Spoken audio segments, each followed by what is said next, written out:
Getting your electrical license isn't complicated, but there's a specific path, and if you don't know what that path is, you'll waste time and money going the wrong direction. Here's exactly how it works. Welcome to Hardwired Trades.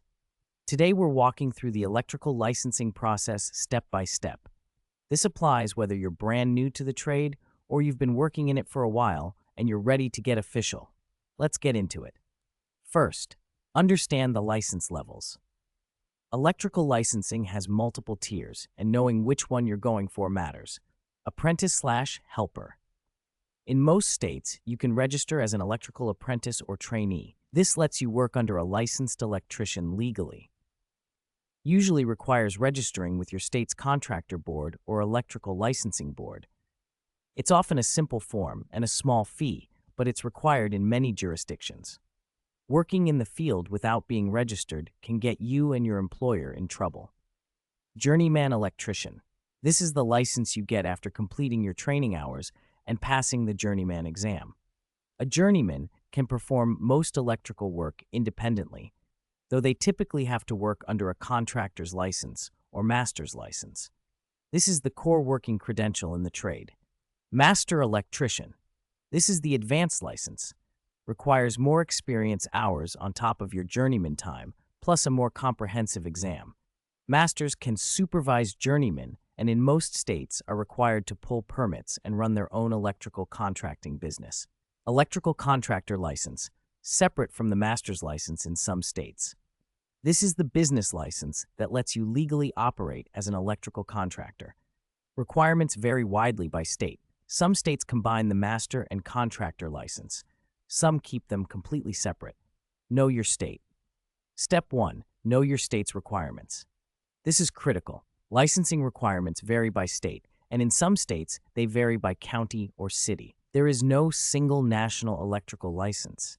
Go to your state's contractor licensing board website or labor department or electrical board. It varies by state. Look for electrical license requirements. You'll find how many hours of experience are required, what type of exam you need to take, whether you need to complete an apprenticeship program, any specific educational requirements. California, for example, requires 8,000 hours of field experience plus passing the C10 contractor exam to hold an electrical contractor license. Texas has a multi-level system with trainee, apprentice, journeyman, master, and contractor tiers. Florida requires both a competency exam and a business and finance exam. Every state is different. Do not assume what worked in one state applies in another, even if you've been in the trade for 10 years. Step 2. Log your hours. Most states require documented work experience before you can sit for the exam. You need to keep records of your hours worked under a licensed electrician.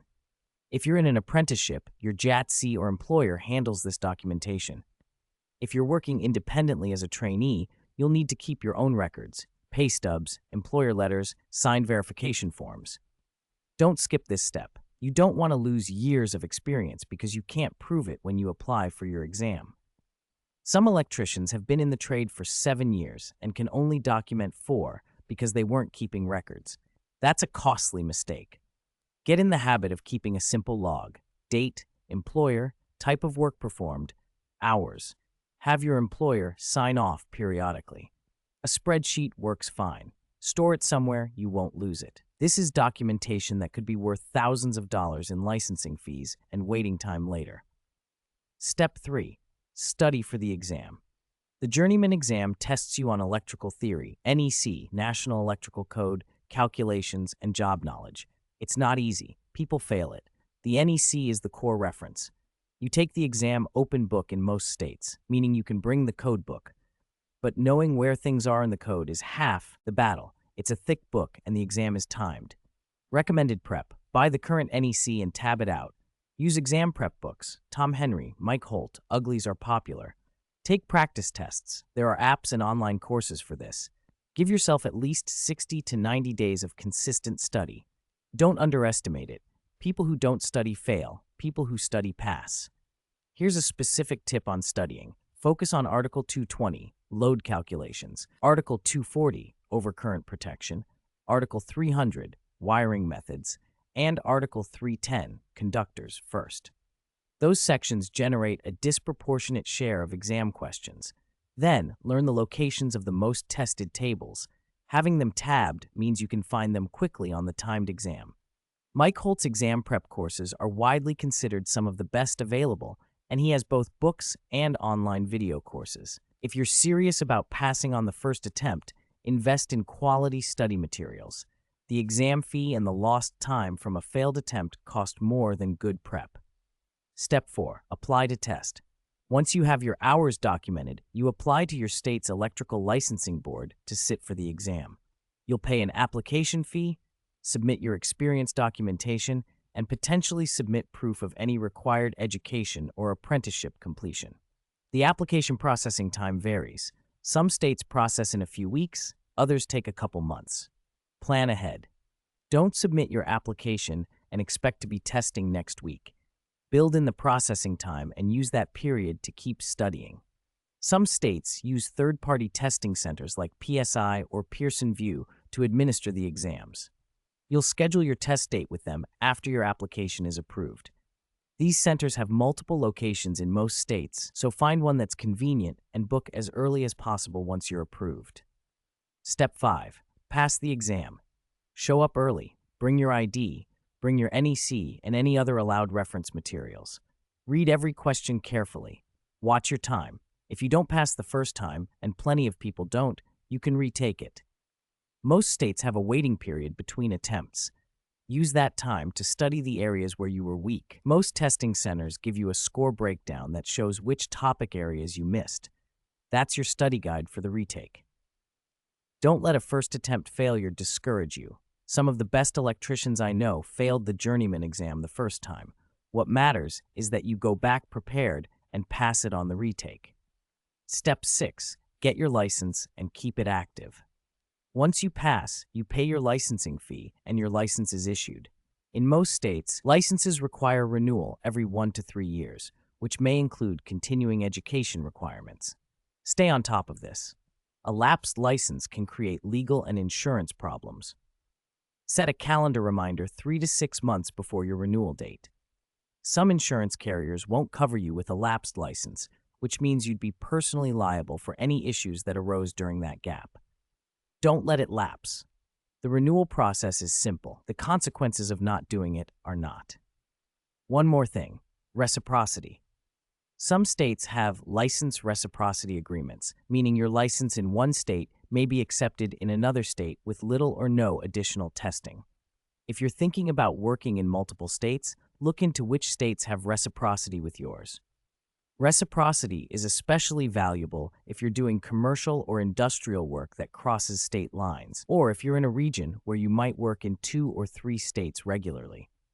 Check your state licensing board's website for a current list of reciprocal states. These agreements change from time to time. Beyond the license, what actually changes?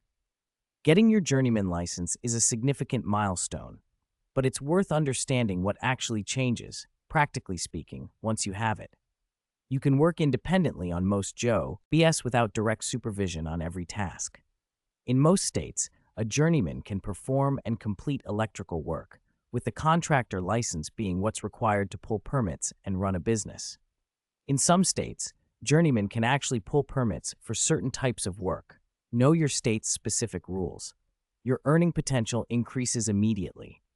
Licensed journeymen command higher wages than unlicensed workers across the board, union and non-union, residential and commercial. If you've been working without a journeyman card, getting it typically translates to a $3 to $8 wage increase with your current employer and stronger negotiating power if you're looking at other opportunities. You become a more attractive hire. Contractors who are building commercial or industrial crews specifically need licensed journeymen. The license is often a hard requirement. Without it, you're not eligible regardless of your skills or experience. For the business-minded, your journeyman license is the stepping stone to the master license and contractor license.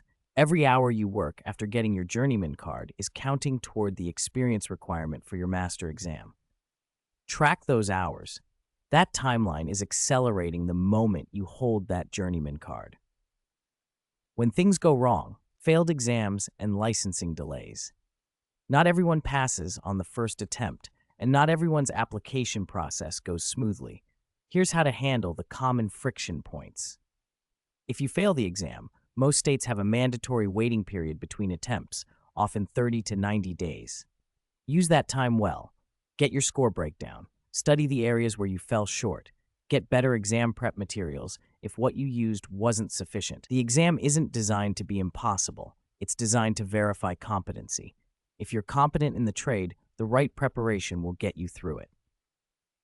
If your application gets kicked back, common reasons include incomplete experience documentation, missing signatures from supervising electricians, or administrative errors.